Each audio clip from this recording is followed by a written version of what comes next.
What could compel 10 souls to vanish from a perfectly sound ship in the middle of the Atlantic, leaving everything behind? This is the question that has haunted sailors and storytellers for 150 years. In December 1872, the brigantine Mary Celeste was discovered adrift, a ghost ship sailing aimlessly towards the Strait of Gibraltar.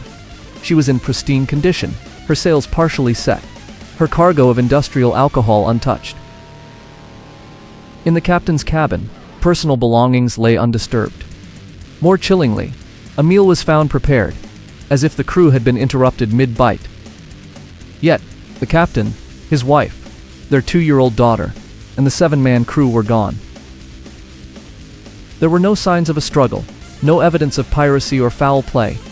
The ship's only lifeboat was missing, but why would an experienced crew abandon a seaworthy vessel for a small boat in the open ocean?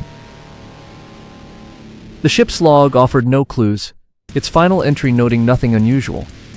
The Mary Celeste sailed into history as the ultimate maritime enigma, a silent vessel holding a secret that the ocean has yet to give up. This is the story of the ship that lost its people. On the crisp morning of November 7, 1872, the port of New York was a forest of masts and a cacophony of industry. Among the vessels preparing for the open sea was the brigantine Mary Celeste, a sturdy ship with a history of good fortune. Her captain, Benjamin Spooner Briggs, was a man of principle and experience, a teetotaler entrusted with a volatile cargo. 1,701 barrels of raw American alcohol destined for Genoa, Italy. This was more than a commercial trip, it was a family affair.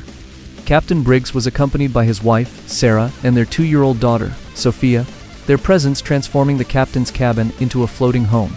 The hand-picked crew of 7 was known to be competent and reliable. As the last of the cargo was secured, and the hatches battened down, a sense of optimism filled the air. The ship was in excellent condition, the weather was fair, and the journey promised prosperity. With farewells exchanged and lines cast off, the Mary Celeste slipped her moorings, her sails catching the Atlantic breeze. She moved gracefully out of the harbor, a perfect portrait of maritime hope heading toward an unknown and utterly silent fate, disappearing over the horizon into the vast, unforgiving ocean. The last log entry would mark a routine day, giving no hint of the enigma to come. Nearly a month later, on December 4, 1872, another ship, the Dei Gratia, sliced through the choppy waters of the Atlantic, midway between the Azores and the coast of Portugal. Her captain, David Morehouse, a personal acquaintance of Benjamin Briggs, was on deck when the lookout spotted a vessel behaving erratically. Through his spyglass, Morehouse saw a brigantine yawing in the wind, its sails in slight disarray, moving as if no one was at the helm. It was on a strange, aimless course. The Dei Gratia altered its path to investigate, hailing the ship repeatedly, but the only response was the sound of wind whistling through the rigging and the slap of waves against the hull. The silence was profound and deeply unsettling. As they drew closer, a shock of recognition passed through Captain Morehouse and his crew.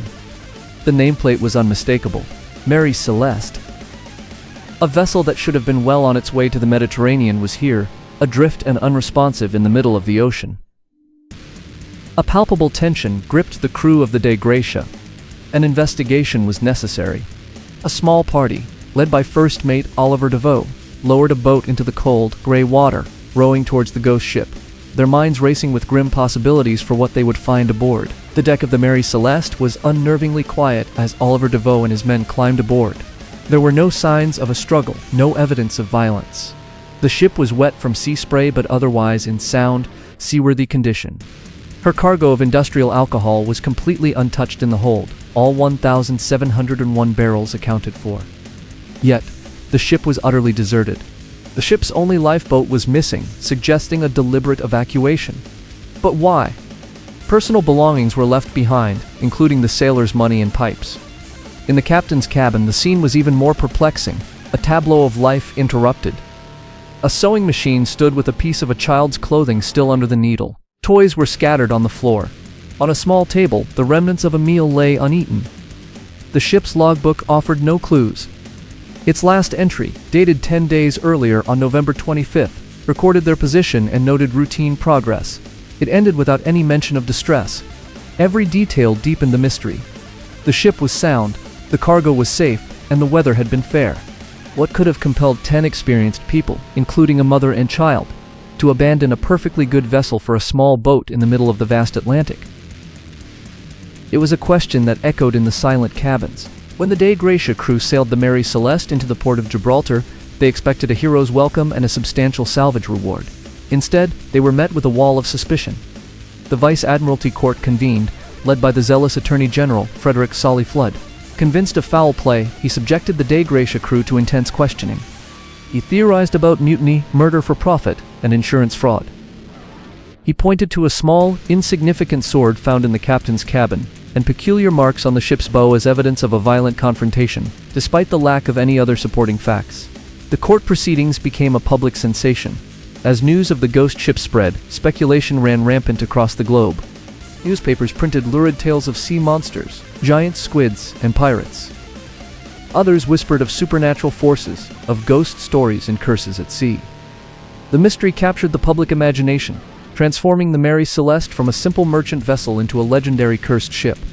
In the end, the court found no evidence of wrongdoing but awarded Captain Morehouse and his crew only a fraction of the salvage value, their reputations forever tainted by the cloud of suspicion that Solly Flood had created. For over a century, the fate of the Mary Celeste remained fodder for fiction and fantasy.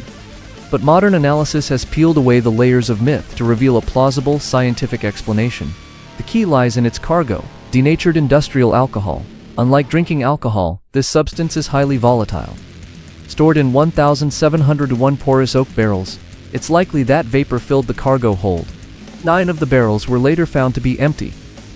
The leading theory suggests that a pressure buildup caused a low-grade, non-destructive vapor explosion, more of a loud, ominous rumble than a fiery blast. This would have blown off the main hatch cover, which was indeed found on the deck. Fearing an imminent, catastrophic explosion that would destroy the entire ship, Captain Briggs, a cautious and responsible man with his family aboard, would have made a split-second decision: a temporary evacuation. He would have ordered everyone into the lifeboat, trailing the Mary Celeste on a long tow line, waiting at a safe distance for the ship to either explode or be deemed safe. But the Atlantic is unpredictable.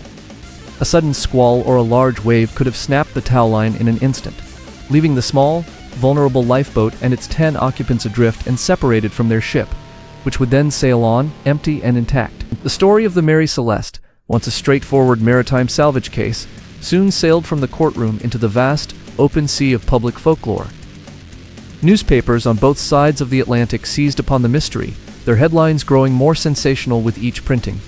They painted a vivid picture of a perfectly preserved vessel, a ghost ship with meals still warm on the table and teacups full, details that were dramatic, compelling embellishments of the truth.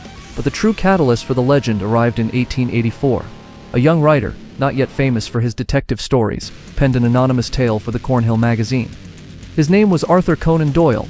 His fictionalized account, J. Habakkuk Jeffson's statement, introduced sea monsters, mutiny, and a dramatic, violent struggle. It was an immediate sensation. The public, hungry for a thrilling narrative, devoured it. The lines between the factual report from the Dei Gratia and Doyle's vivid imagination blurred forever. The Mary Celeste was no longer just a ship. She had become a myth, a vessel destined to sail eternally through the fog of popular culture, her true fate obscured by the very stories that sought to explain it. Over a century later, the Mary Celeste remains the quintessential maritime enigma. Every theory, from pirate attacks and mutiny to seaquakes and giant squid, has been proposed, scrutinized, and ultimately found wanting.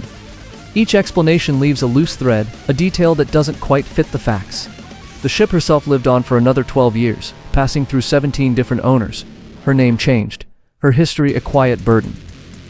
Her end was not mysterious, but sordid. In 1885, her final captain, seeking to commit insurance fraud, deliberately ran her aground on a reef off the coast of Haiti.